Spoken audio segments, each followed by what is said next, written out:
Baik, terima kasih atas doanya. Ya. Kemudian kita absen dulu ya teman-teman. Hari ini ada yang tidak masuk? Tidak ada. Masuk semua. Kita absen aja ya biar jelas. Mbak Lucia Tunida, Mbak Kamalia, Mbak Rahma, Mbak Citra, Mbak Hayuna. Masuk semua ya teman-teman. Kalian tahu hari ini mau belajar apa? Gadai ya. Di sini ada yang pernah melakukan gadai? Belum ya teman-teman. Masih kecil. Ya kita masih kecil, jangan gede-gede ya. Yang pertama kita ada yang tahu pengertian gadai itu apa?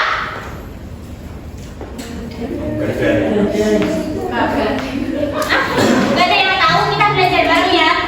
Jadi Pegadaian itu adalah lembaga keuangan non-bank yang memberikan pinjaman kepada masyarakat dengan sistem gadai, yaitu meminjamkan uang dengan memberikan jaminan barang.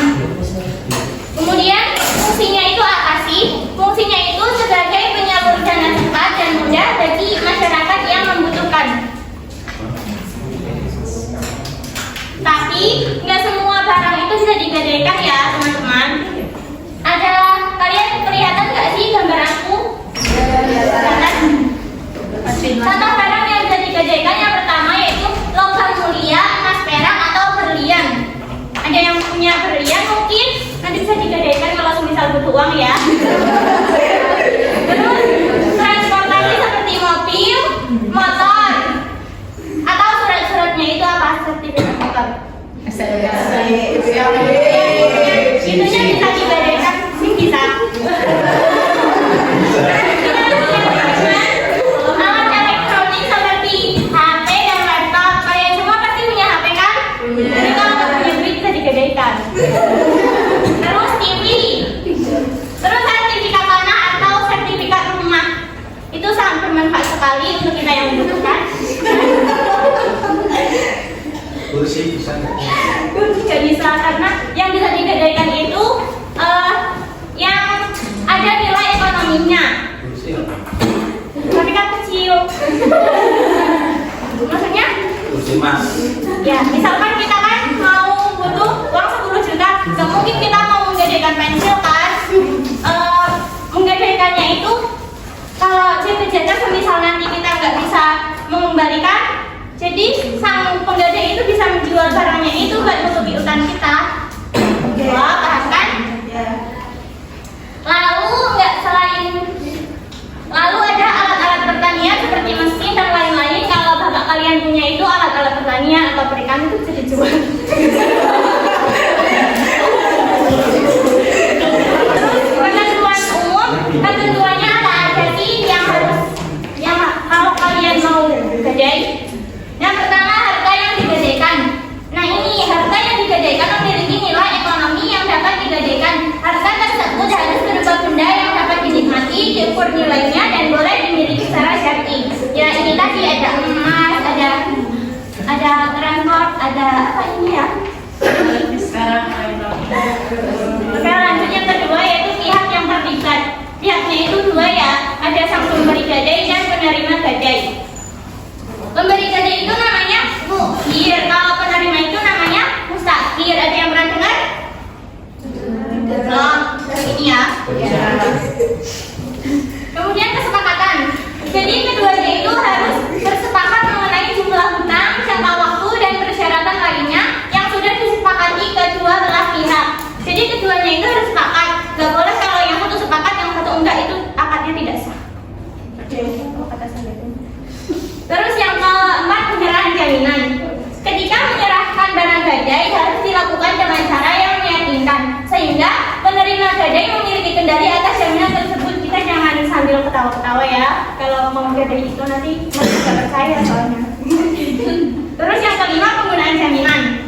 Penerima gadai berhak menggunakan jaminan tersebut sebagai jaminan atas hutang yang dimiliki oleh pemberi gadai. Namun penggunaan jaminan tersebut harus sesuai dengan kesepakatan yang telah disepakati sebelumnya. Lanjut yang keenam, pengembalian jaminan. Nah, setelah hutang yang digadai dilunasi, penerima gadai wajib mengembalikan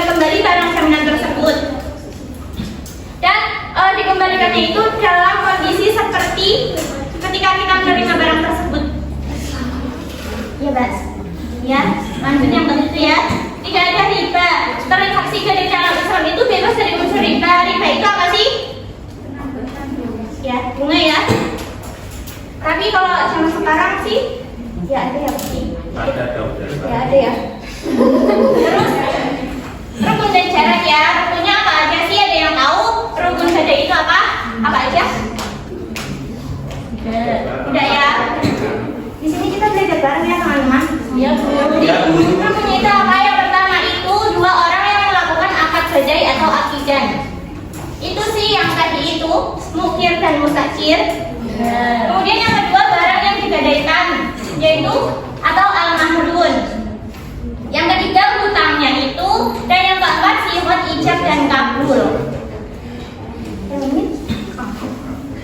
Kemudian syarat yang pertama, dua pihak yang berakad itu harus balik dan berakal serta terus atau memiliki kemampuan mengatur dan mampu membedakan antara baik dan buruk. Kalau orang gila kayaknya enggak ya, enggak tahu bedanya juga. Yang kedua, syarat barang gadai itu ada tiga. Yang pertama, barang gadai itu berupa barang berharga yang dapat menutupi hutangnya, baik barang atau nilainya ketika penggadai tidak mampu melunasinya. Nah itu yang apa sebenarnya tadi ya, yang motor itu. Terus yang terakhir, barang gadai tersebut harus diketahui ukurannya, jenis dan sifatnya, karena gadai adalah transaksi atas harta sehingga hal ini diisyaratkan. Kemudian syarat yang ketiga yaitu syarat yang berhubungan dengan hutang atau al-mahrun adalah hutang yang wajib atau akhirnya menjadi wajib. Kalian belum pernah gadai kan? Jadi saya juga belajar ya dari internet, dari YouTube. Itu katanya kalau misalkan kita gadai itu kan ada jatuh temponya ya. Misalkan jatuh temponya itu 4 bulan. Nah, bulan pertama sampai ketiga itu boleh enggak nyicil, tapi bulan keempat itu harus nyicil. Harus lunas. Jadi bulan keempat itu harus lunas karena temponya kan 4 bulan. Kalau misalkan 4 bulan itu juga belum ada buat itunya, betul nasinya, katanya kita harus minimal kita bayar bunganya dulu, soalnya biar nggak nambah terus gitu. Kalau misalkan nggak mampu banget, nanti penggadainya itu bisa menjual kita, betul nasukan kita. Terus gimana sih cara gadai? Ini ya, ini bukan tutorial, ini belajar bareng ya teman-teman.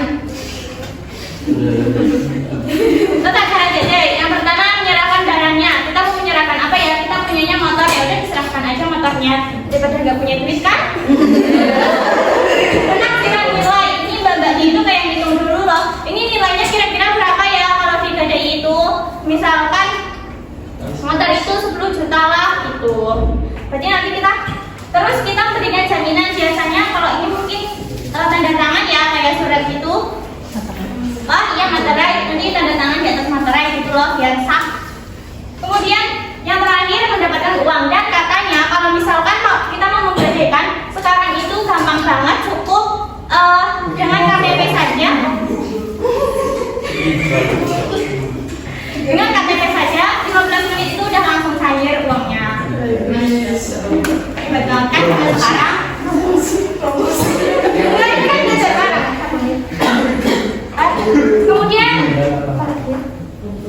Kemudian aku kasih PR ya teman-teman. PR-nya LKS halaman 15, kalian dikerjakan bab 1 dan bab 2. Dikumpulin minggu depan ya teman-temanku. Jika sudah, ada yang perlu ditanyakan lagi? Jika tidak, kita cukupkan pelajaran pada pagi hari ini dengan membaca hamdalah. Baik, kurang lebihnya mohon maaf. Wassalamualaikum warahmatullahi wabarakatuh.